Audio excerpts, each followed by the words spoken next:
Thank you so much, Doug. What a compelling myth-busting that you took on this morning. Wow, an early morning crowd and everyone's here. And when we were speaking before, I said I would ask questions, but I think we have so many people in the room, and I'm sure there are lots of them. So could I ask you to go to one of the three mics? You may want to introduce yourself, and we'll see if I have to impose House of Commons rules on 30 seconds at the mic, but we'll see. Thank you very much for the talk. As an Arab woman, I haven't felt the desire to say that I'm Muslim before 9/11 first. Actually, I feel the need to show people around me that Islam is not homogeneous. My question, we hear the Western perspective about the Muslim. Do we know or care about the Muslim perspective, about how they are the Muslim depicted by the West, if we talk about West and East? The West isn't helping to stop the hostile discourse between West and East, Muslim and Christian.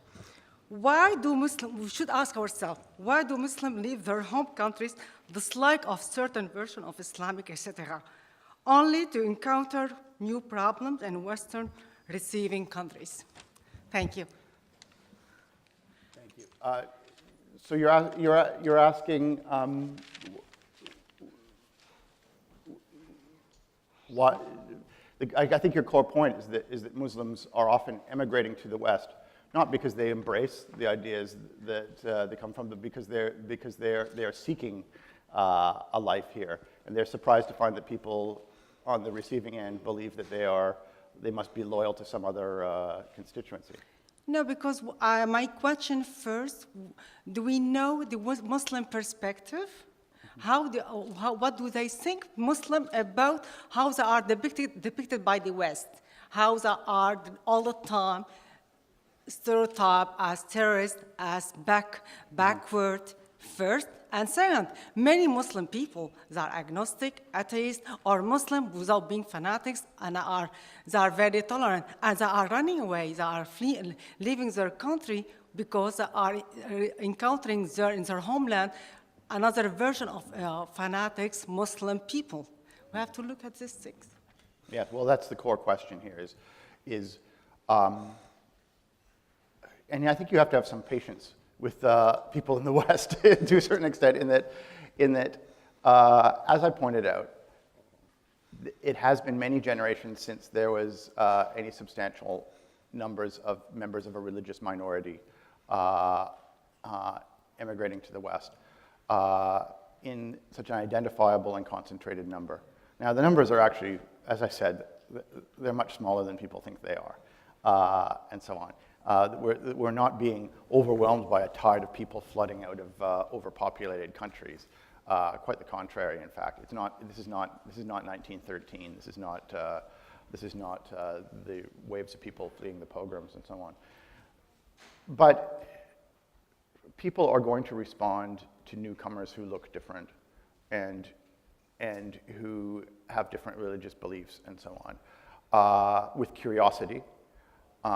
With questions about association with violence. You could say the Muslim immigrants were mainly unlucky in that they were the wave of immigrants who arrived coincidentally with extremism in the countries they'd come from, and with international extremism as well. They have a lot in common with the Southern European Catholics in that sense, who were also unlucky. The Southern European Catholics immigrated, as opposed to the Irish Catholics, for example, immigrated in the years surrounding the Second World War, when the Catholic world was in political turmoil, and when there were things on the ground that seemed to suggest links with extremism among them, and so on. It's never easy, the process of immigration across cultures and across economies and so on. And if it happens to coincide with a set of things in the world that make your religion and identity appear to be associated with violence, then it's going to cause some problems. And I'm saying we should have a full and fruitful dialogue about these connections and about these questions, rather than allowing people to jump to conclusions that could cause this to be a dangerous reception. I think we can be optimistic that the anger and alienation directed toward immigrants from Muslim-majority countries has probably peaked. And certainly when I spent a lot of time in Germany and Belgium and the Netherlands and Scandinavia and so on, and I would say that now that the second generation has come of age and the third generation is born and so on, the reactions to immigration that we saw 10 years ago have moderated somewhat, and I think they will continue to. Thank you. Hi, I'm Kat Lord. I study and teach at Memorial University on the very other side of the coast. And I was really appreciate your profile of what extremists actually come from, their backgrounds. I'm curious what your thoughts are on how record levels of global youth unemployment are going to affect trends of extremism, especially given the profile that you exampled for us. Well, to start with, I mean, levels of youth unemployment are a big question. And in fact, I'd say more on the integration side of the question. I think it's legitimate to say that those earlier waves of religious minority immigrants may have had an easier go of it integration-wise because they were entering an old Fordist industrial economy where the model of employment was some lifetime job at a factory and so on. Whereas now they tend to be entering a post-industrial economy devoted to informal employment and so on, which I think there's enough literature to show that entering the informal service workforce is trickier for integration than entering the old formalized workforce and so on. Now, does that affect extremism? I don't think so. I think youth unemployment is a problem, and it's particularly a problem for new immigrants, and it could be a problem for educational and economic integration, and therefore for some forms of cultural integration. But everything we know about extremism indicates that it does not come from the long-term unemployed. It does not come from the marginalized and poor. Extremism is a middle-class movement. Almost all extremisms around the world are middle-class movements. Islamic extremism in Islamic countries is middle-class and often upper middle-class. For some reason, engineering graduates are very, very prone to it. Some of my best friends are engineering graduates. So it's fun. And the waves of Marxist radicalism that created still a larger wave of terrorism in North America than in the 70s than we've experienced from Islamic radicalism now were entirely an upper middle class movement and so on. Extremism is a luxury of people who don't have to struggle to feed themselves. I think we do need to worry about it. I don't think it's. I think it remains a threat, and I don't begrudge intelligence agencies and so on that treat it as the most serious threat and so on. But I don't think actually that the crisis in Europe is causing a rise of extremism. I also don't think the crisis in Europe has caused too much of a rise of the other kind of extremism, which is the intolerance of immigrants and so on. It has caused some.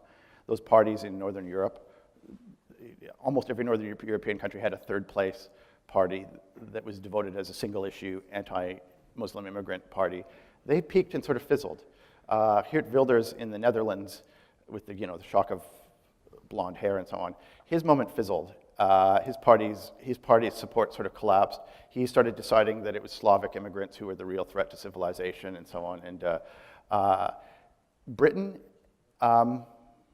saw the UK Independence Party do well in the last regional elections, but really has not seen a rise of extremism. Germany has seen not a single seat from an extremist party. France is maybe the biggest example where the Front National, which is pretty much a single-issue anti-Muslim party at this point.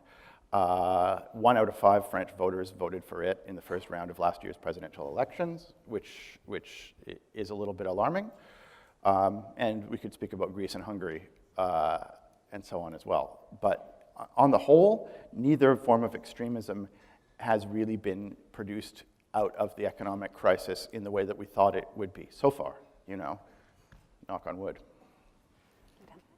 I want to thank you for the very informative talk and very demystifying talk. The most important maybe concept that came to my mind was the idea that Muslims are not a homogeneous entity and there is so much diversity. And this fear that you've traced through history, this fear of the other, maybe with the capital O, it might be a question of proximity and distance, but a psychological one, right? The distant other that we fear, and there is this paranoid reaction to it, this other that could be religious difference, like the anti-Semitism against the Jews, against Muslims, against Catholics. As you pointed out, we had the Red Scare against communists. So, and then it goes on, and it gets repeated again and again throughout history. And we think that as we progress, maybe this paranoid fear of the other and this narcissistic securitarian approach inside the country would change. But no, we see a reproduction and regurgitation of those ideas that are going on. And not just in cultural imagination, such as movies or, I don't know, media. For example, in Argo, where the most villain character is an Iranian who's studied in America, has a perfect American accent, but then he's the most dangerous. So what does it imply? That, well, those foreigners who are integrating, they're the most dangerous people among our society. No, but we see it repeated even in academia. Like we think of universities as this sacralized space of neutrality, where we are depoliticized, we are studying humanities, we are human. But at the same time, we see this unwilling to engage even with the literature and culture of distant lands. Everything, for example, me in humanities, I'm a PhD student in humanities, we always start from Greece. Nothing wrong with that, but not a lot of information about the flow of information from maybe the Persian Empire to the Greece. We tend to create those distances and don't do so much to shatter those stereotypes. This is just a comment, so not a question. Maybe the question would be the reason that we have well, immigration, right? So there is that slogan that we are here because you were there. So there is the idea of colonization as well that has been going on for centuries. And of course, this is not to support terrorism in any way, completely against that, but the idea that, well, violence brings violence, and the countries with more power, more military might, they wage wars and occupations, and the ones who don't, they just blow themselves up, right? So it's a mirror held against the violence that has been going on. And in order to maybe combat that, we should have that autocritic, like self-criticism. What did we do to get into this? And how can we create that integration? Not being always at the edge and confrontational aspect, but creating an interstice or a middle space, middle passage for that integration to happen. Thank you very much. Well, I should say that I think that I don't think these guys are winning the war of ideas, and I think the project of pluralism in North America, certainly, and most of Europe, is succeeding more than it's failing, and so on. And I think it's reasonable, actually, to ask questions about newcomers coming in. I'm not a cultural relativist. I don't think it would be okay to have a large group of people in your midst whose core values are deeply at odds with everyone else around you. I don't actually think there are many cultural relativists in the world today at all, actually. But pluralism as an idea works if you accept the idea that people can have quite different beliefs in every respect, except the core ones that hold your society together, except the respect for law and the institutions of law, the respect for basic human equality, and understanding that there's a secular institution outside of that sphere. I think actually people do broadly understand that newcomers to this country and their children are not threats to pluralism. They do not have core beliefs that are fundamentally different. But it has become somewhat more acceptable to think that, based partly on what appears to be perfectly good evidence, and so on, and inadequate discussion of these differences. And part of why I wrote this book as an intervention was to get the train back on track a little bit and to say, okay, what we're seeing is part of the grand pattern of arrival to North America and Europe that we've seen before, and so on. Doesn't mean we shouldn't take action to stop the worst things from happening, but we do not have a group of people who are a completely different sort of entity who are threats to our existence. We have time for one last brief question. Okay. First, I'd like to announce that the Canadian Society for the Study of Religion is sponsoring an open forum with Doug for those of you who wish to continue this conversation at 10 a.m. in this very room. And very last quick question. The influence of Samuel Huntington and the Clash of Civilizations. I was just at a conference in Denmark where I found this book alive and living after it's been largely discredited in North American circles, so I'd like you to comment on it. Yeah, I mean, Huntington and that group of scholars in the early 1990s, they certainly brought that phrase back into the language, which, it's a medieval concept. And they had a lot more popularity among a group of authors and scholars that I'm discussing than they probably would among humanities scholars in general, where books like that were regarded as a bit of a pop thought anomaly in the early 1990s. Huntington was responding to almost an op-ed, as I recall, originally, to the first wave. See, this is why I say it's a mirror image thing, is that you had a bunch of things happen in the 1980s. You had starting in sort of with the Iranian Revolution in '79, you had a set of crises in the countries from which Muslim immigrants come that created a number of worries, both in the West and among many Muslims around the world, and so on. You saw a lot of humiliation of Arab countries as they economically collapsed in the 1980s, as the Palestine, Lebanon, Israel conflicts became fairly humiliating for the leaders of the region, and as the post-colonial leaders of many Muslim countries fell into corruption, as their state-controlled economies fell into crisis, and so on. And you had the lowest rates of economic growth in the world in those countries, and so on. And extremism rose out of that morass. That was one of the things. Generally, first in response to the United States and so on. I mean, the first big wave of self-defined international Islamic extremism was in the 1990s that really got noticed, in late 1980s to a lesser extent, and again was a political response to what was seen as a territorial encroachment on the Dar al-Islam by foreigners and infidels and all that. And at the same time, you had citizens and members of the diasporas of those countries starting to hold on to their Muslim identity as the only sort of secure handhold that they had in terms of identity in the world. As I said earlier, for a long time for a number of years being Lebanese or Egyptian or Iranian, or being Arab or Persian or so on, the ethnic and national identities became things that weren't really badges of pride.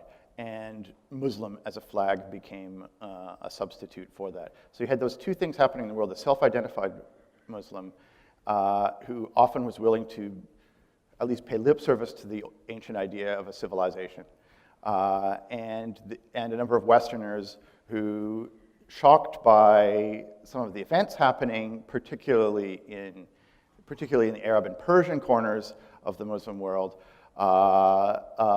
began to dig up the atavistic idea of a clash of civilizations, and so on. And that's sort of almost where our narrative begins with this, which is a group of what should have been fringe scholars, both on the Islamic and the North American European side of things, resurrecting a set of old and largely fairly obsolete ideas. I mean, as I say, in terms of actual civilizational differences, as far as measurable core beliefs and so on, there's much less distance between us here and and someone in Karachi and Tehran now as there would have been between us and someone in Kiev or Pescara 100 years ago, and so on. It doesn't mean there aren't problems and so on. When you start believing in an idea like that, you start to reify it, right? If you think there is a civilization, you'll start creating a set of policies and so on that will define things, and it becomes a self-perpetuating thing. The extremists on both ends begin to support each other. Finally, I just want to close with an electronic note and say that aside from the question of whether integration in a post-industrial economy doesn't work as well, there's also the question of whether integration in a connected electronic ecology is better or worse. When immigrants arrive now and they are connected to the motherland by the satellite dish on their outer wall and by Facebook and all these other things they use, what does that do? Does that make integration easier because you have people to help you out? Or does it make it harder because you remain connected to the place that you came from? As I observed in the outskirts of Amsterdam, it's much easier for the people in these isolated high-rise neighborhoods to connect to Morocco or Turkey than it is to connect to Amsterdam itself, which is a couple kilometers but a huge logistical gulf away from them, and so on. I would argue that it largely helps rather than hurts integration because of the way, in my other book, Arrival City, I chronicled how successful integration in urban neighborhoods work, which is by forming a network of people from the same villages, from the same places, who connect themselves together to provide mutual assistance in the project of becoming members of the city that they live in gaining immigration status, in providing each other mutual loans and small business startup success, in getting their kids into the educational system, in grabbing a handhold on the political system, and so on. Those networks of connection are far more important in the integration process, I would argue, than anything else. And I would say that the electronically connected, non-isolated immigrant could begin the integration process before having the language attainment that was necessary before in doing that. You can get a lot of the mutual success going in the same way. And I think we've seen that in Canadian neighborhoods around us as those networks of mutual support make people part of the established community around them. And I would argue that the electronic communication, yes, it keeps you tied to your homeland. You're going to keep supporting the soccer team where you came from. You may keep following the media there and so on, but you're also going to be communicating with your neighbors and not just those in the same city and helping you out of when you get stuck and so on. So I'd say that those connections can help overcome the problems of integration rather than exacerbate them. Doug, thank you very much. You're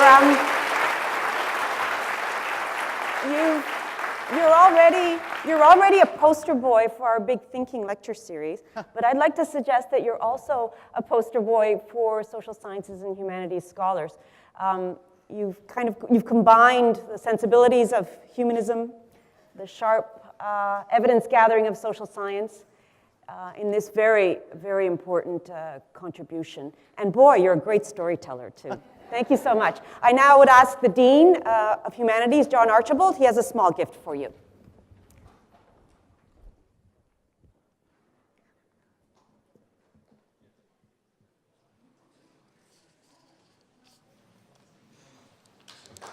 Thanks, everyone. Just to remind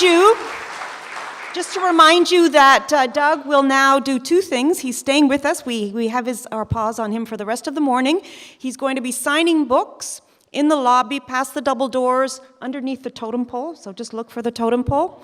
And then at 10 a.m., as was announced already, he'll be back in this room for an open forum.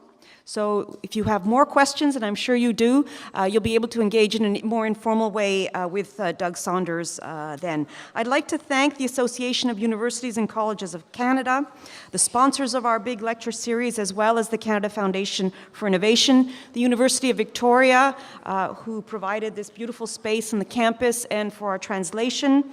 And I'd like to remind you that Doug's presentation was videotaped, so you'll be able to access it from our website. Merci à vous tous et bonne fin de congrès.